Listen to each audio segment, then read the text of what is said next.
তো এই দেখো একটা পার্সেল চলে এসেছে। তো কী পার্সেল আছে তোমরা একটু পরে দেখতেই পাবে। তো চলো দেখে নিই কী পার্সেল আছে।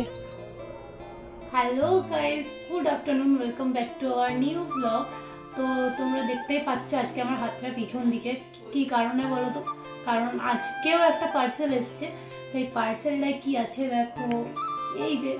তো আমাদের এটাও খুব ইচ্ছে ছিল নেওয়ার, কারণ তোমরাও অনেকে কমেন্টে বলেছো যে তোমাদের ভিডিওগুলো আশেপাশ থেকে অনেক সাউন্ড আসছে। তো তার জন্য একটা মাইক্রোফোন নিলাম দুটো। তো সেটাই তোমাদের আগে খুলে দেখাবো। এই যে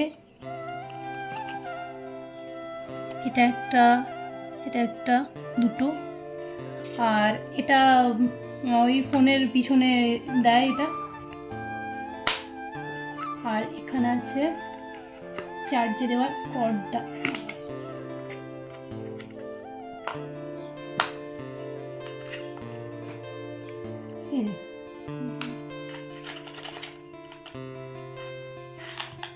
তো এটা চার্জে দেওয়ার কর্ড, আর এটা যদি কারোর ফোনে না লুজ হয় তার জন্য এটা দেওয়া। তো আমাদের যেহেতু লুজ হচ্ছে না তার জন্য এটা লাগবে না বলতে গেলে সেরকম।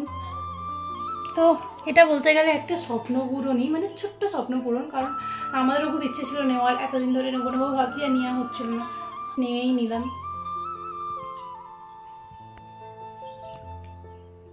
তো গাইস তোমাদের দেখালাম তখন যে এই যে নতুন আমাদের মাইক্রোফোন এসছে, তো সেটাতেই আজকে ব্লগ করছি। তো এই যে আমরা ডাবলি আইসক্রিম আনলাম। আর তোমাদের আরেকটা জিনিসও দেখাই, এই দেখো। এটা সম্বন্ধে একটু পরে বলছি, কারণ আইসক্রিমটা বলে গেল। তোমাদেরকে তো দেখালামই যে এই মাত্র দোকান থেকে এলাম, তারপর আমরা আইসক্রিমে আনলাম, চপও এনেছি, আর তার সাথে এনেছি এই যে মাটির কুপভাঁড়টা।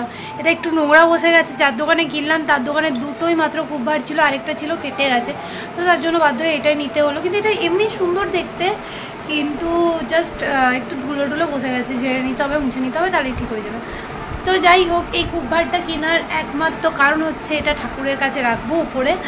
তো ওখানে প্রতি বৃহস্পতিবার করে টাকা একটু একটু করে জমাবো, তারপরে ঠাকুরেরই কিছু কিনবো, কোনো পুজো করাবো বা এরকম কিছু একটা প্ল্যান আছে আমার। যদি ভর্তি হয় তখন দেখা যাবে যে কী করি না করি, ঠাকুরের নিয়ে কিছু একটা করবো।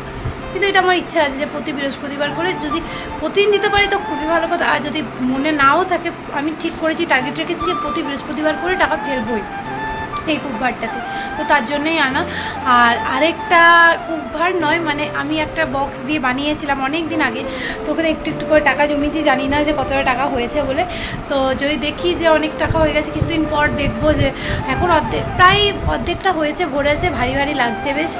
তো দেখি কিছুদিন পর যে ওটা যদি ভর্তি হয়ে যায় তাহলে ওটাও খুলবো। ওটা একটা প্যাকেট বড় খাপ দিয়ে বানিয়েছিলাম, কাগজ মুড়ি দিয়ে। তো যাই হোক, চলো এখন সন্ধে টন্ধে দিয়ে আসি, আর এটাও ঠাকুরের কাছে রেখে আসি।